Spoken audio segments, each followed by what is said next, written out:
announcements before we explain what's going on today.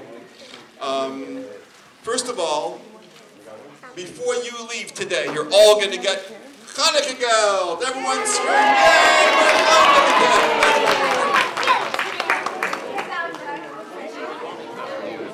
We also have a great Hanukkah magazine for you as well, so which we'll give you before you leave as well.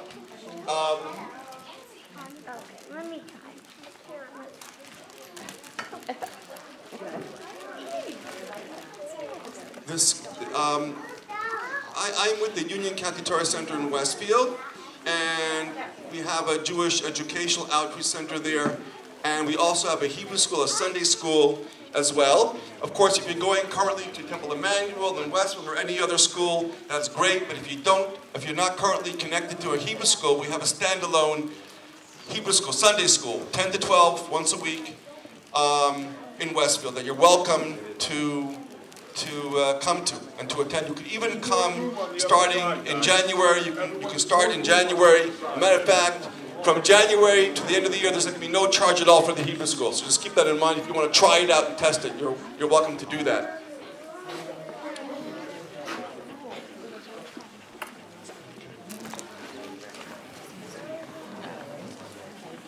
We want to thank Melanie Chan for getting the word out.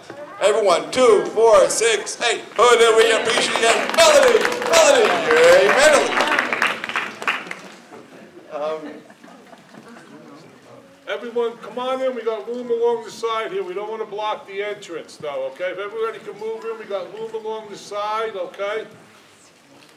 I'm going to call upon the mayor to say a few words a little bit later, and we're having a little bit of a different schedule today because we have the privilege. We're going to be having the privilege of someone very special lighting the menorah and speaking to you. And that is, there's a Mountainside resident who is flying to Israel tomorrow morning to be in the IDF and serve up north near Lebanon. He was there already a whole month. He had gone to the IDF, joined the IDF after school, after college, for how many years? 2 years, 3 years? Well, first he graduated, and we had a room Scotch place down in high school. He graduated. We're not going back to kindergarten now. So how many years was he? 25 years in the IDF for almost 2 years. He was in the IDF for 2 years after college. Graduating which college? University of Maryland. So after that, he wanted to join the IDF, went there, and then came back and got a job in D.C. Well, after October 7th, he wanted to rejoin his unit, and he did that.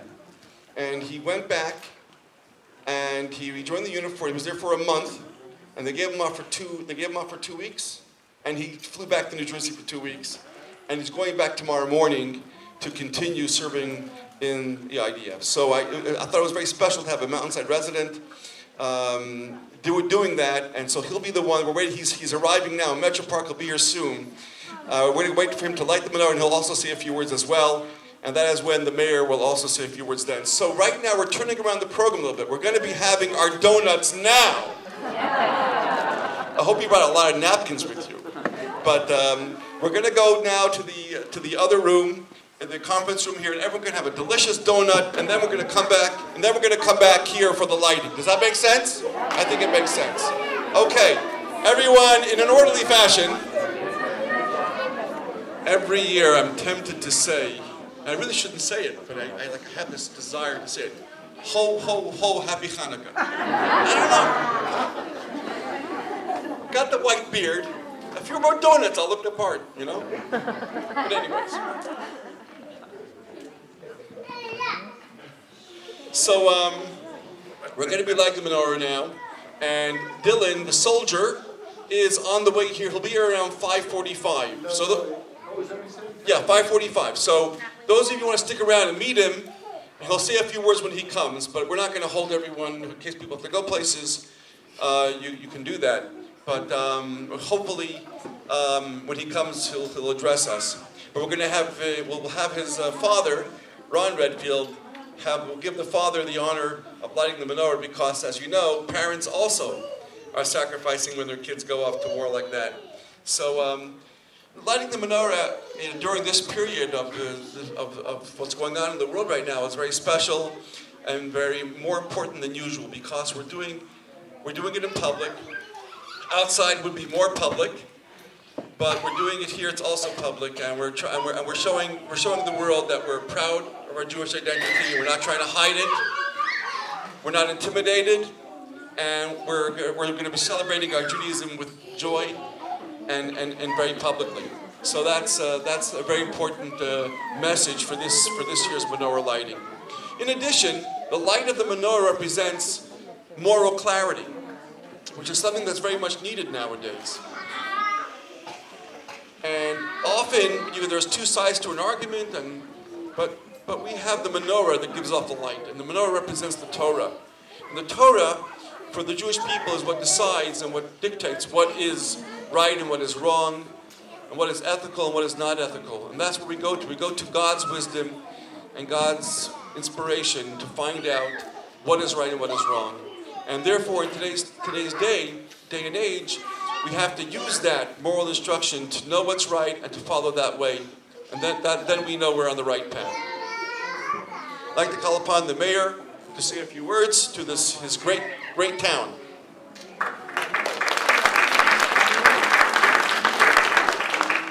Happy Hanukkah, everyone. Usually I yell that, but if I yell it in here, maybe the lights will come down or something. So I don't want to do that here. It's a great thing that we do here in Mountainside. I've been the mayor for 13 years, and I know we've been doing this for at least 13 years. So we're very proud of that. I'm very happy to see the crowd that we have here. I guess the rain didn't keep all of you away, so I was very happy to move it inside. The other thing that I'm really happy is I see all the kids here today. Okay, now, kids, let's hear you say, in as loud a voice as you can, Happy Hanukkah. Let's hear it. That was okay. Come on, let's hear it. Well, who could say it better than the kids, okay? Happy Hanukkah, everyone. We're glad to have you all here today.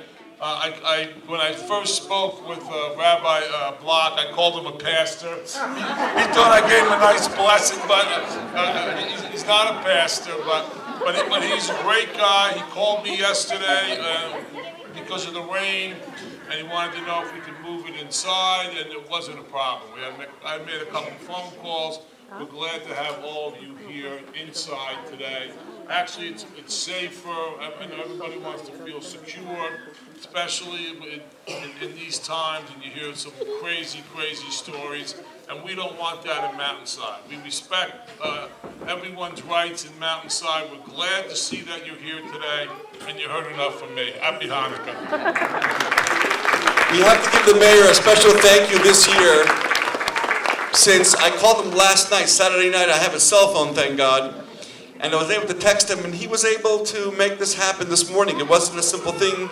The regular town workers are not on Sunday, but he made it happen. So we'll give him a big round of applause for the mayor.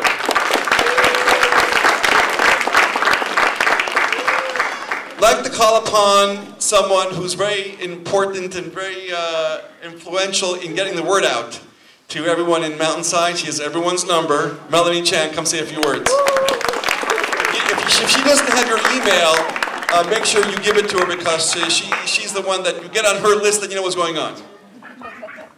Hi everybody, thank you so much for coming. It's fantastic to see all these faces, and we've been doing this, as the mayor has said and the rabbi, for probably over, well, it started lighting. Over 20 years. Yes. 20 years. The community gathering probably has started in the last 5 to 7 years.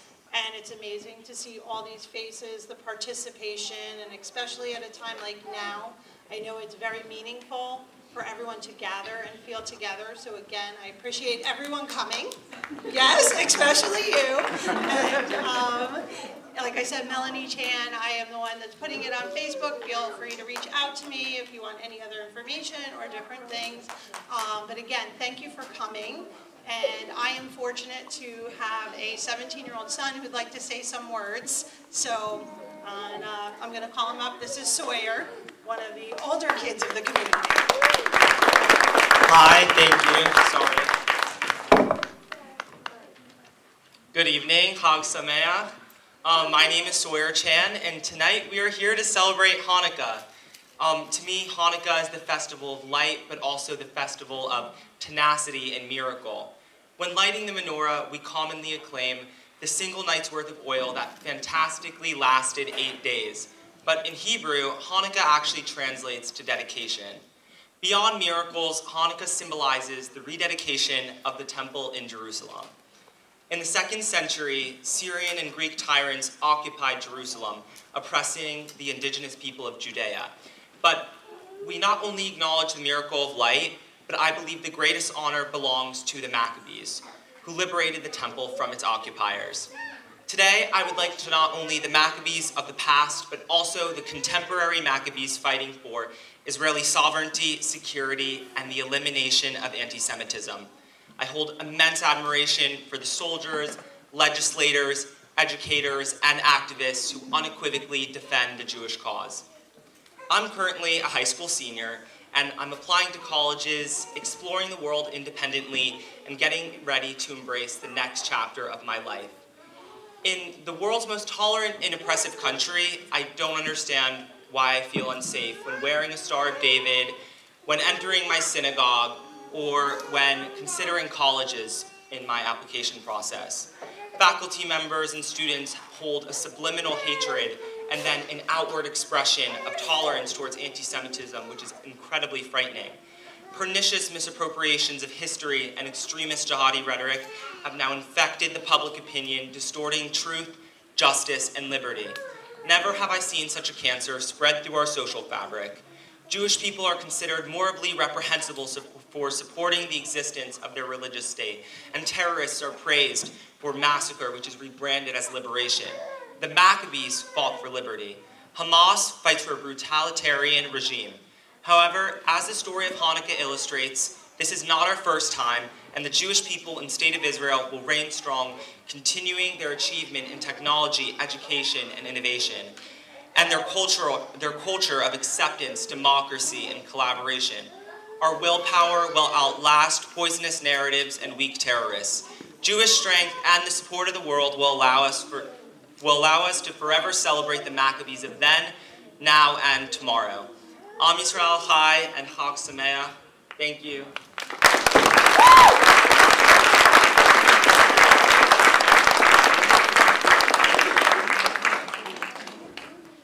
That was great.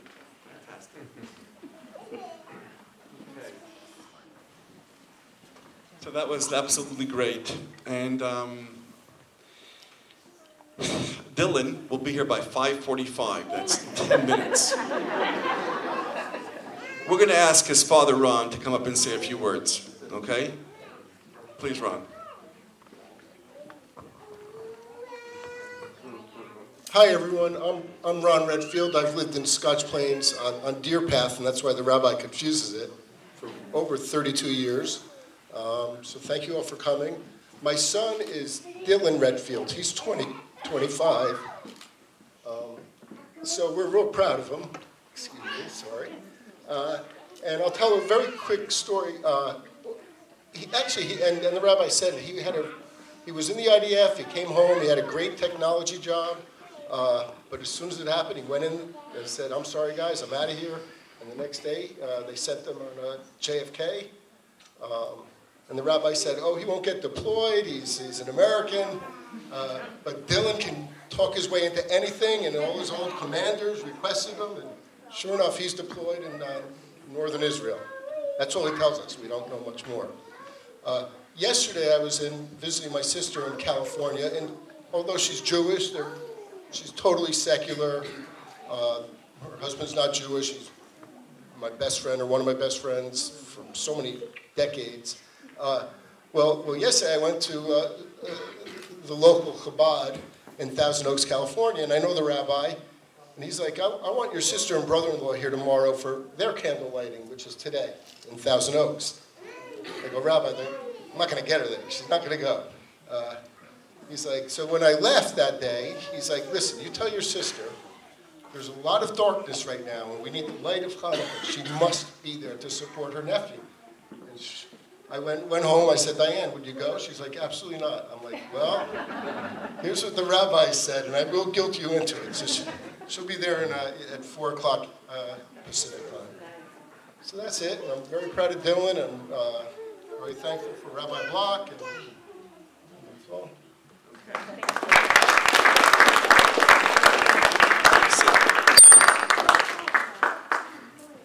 I decided we're so close to him coming up. I decided I'll tell you a Hasidic story. Then don't go for more than 20 minutes.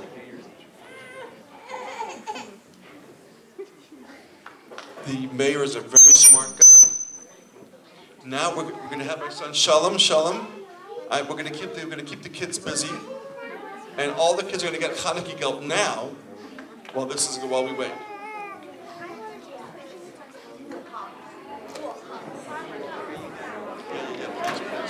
And we're not going to run out of this candy. I made sure we're not going to run out of this kind of gelt, because I got a lot more here. Matter of fact, I'm going to have someone else, another volunteer, come up, give out the gelt. The mayor is going to be giving out gelt. Great.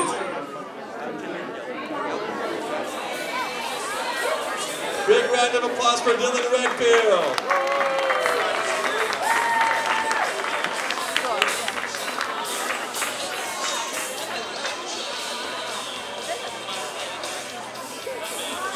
Hey, everybody, please take a seat. All right, fantastic. Okay, Dylan, before you light the menorah, because everyone's ready for the menorah to be lit. Everyone's ready for that. Just like to call you up and say a few words to everyone about what's going on in Israel, and firsthand.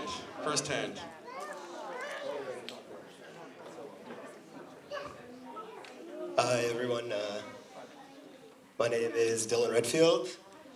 Sorry I'm late. My train was pretty delayed.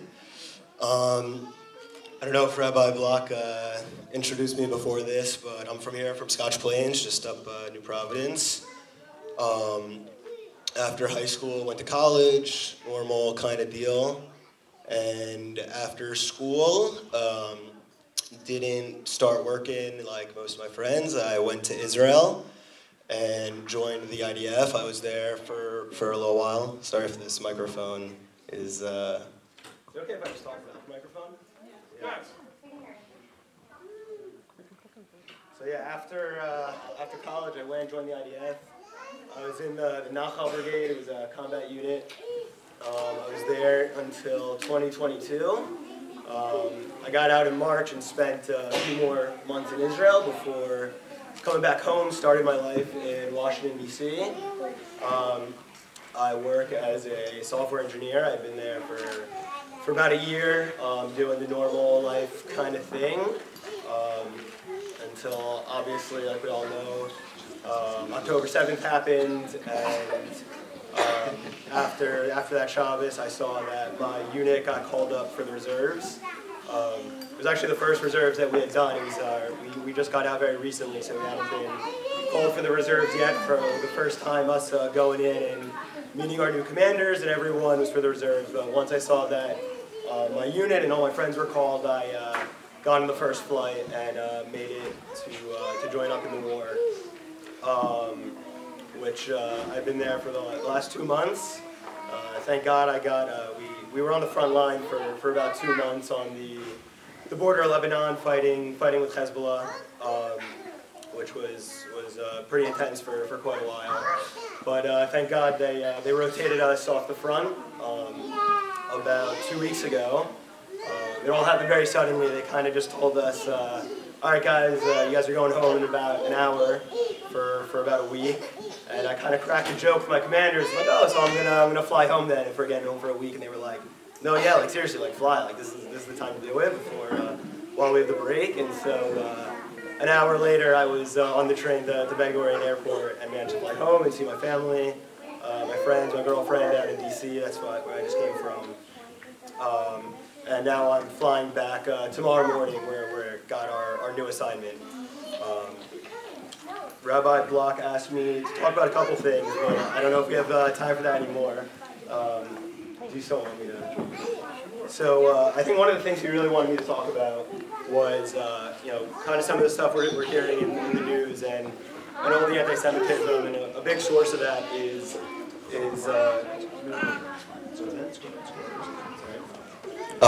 so one of the things he wanted me to talk about is this idea of what's going on with the civilians and how the IDF handles civilians. And if I could express anything to you guys, it's really that these two sides aren't the same in this war.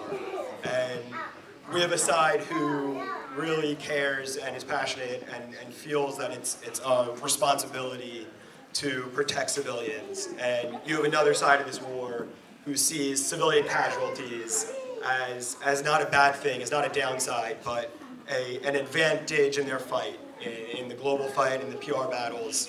And I guess that's really, we could talk about this forever, but if there's really just a couple sentences I could say to you guys, it's that it's very difficult and it's very hard to fight a war when your enemy puts their children in front of you.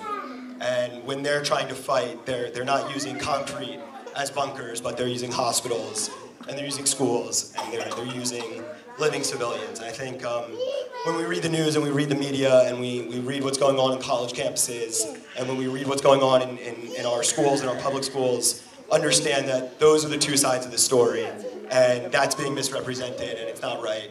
And Israel's not doing this because it has to, because anyone's telling them that it's wrong to kill civilians. Israel's doing what they need to do because it feels the responsibility to do the right thing.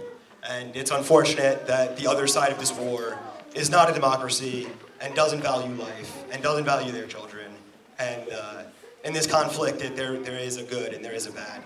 And it's important that we're confronting this bad.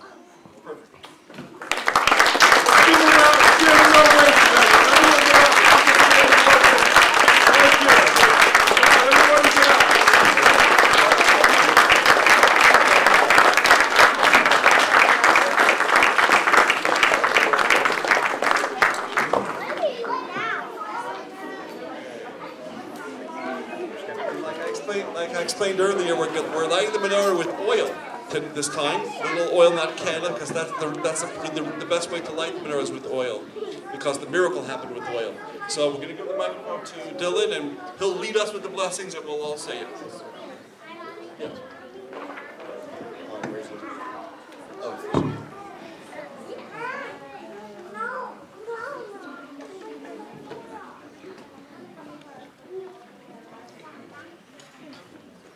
Everyone sing along with Dylan. Eloheinu melech haolam, asher kiddushanu b'mitzvotav, v'tzivanu al ner shel Chanukah. Baruch atah Adonai, Eloheinu melech haolam, she'asa nisim lavotenu, hayamim.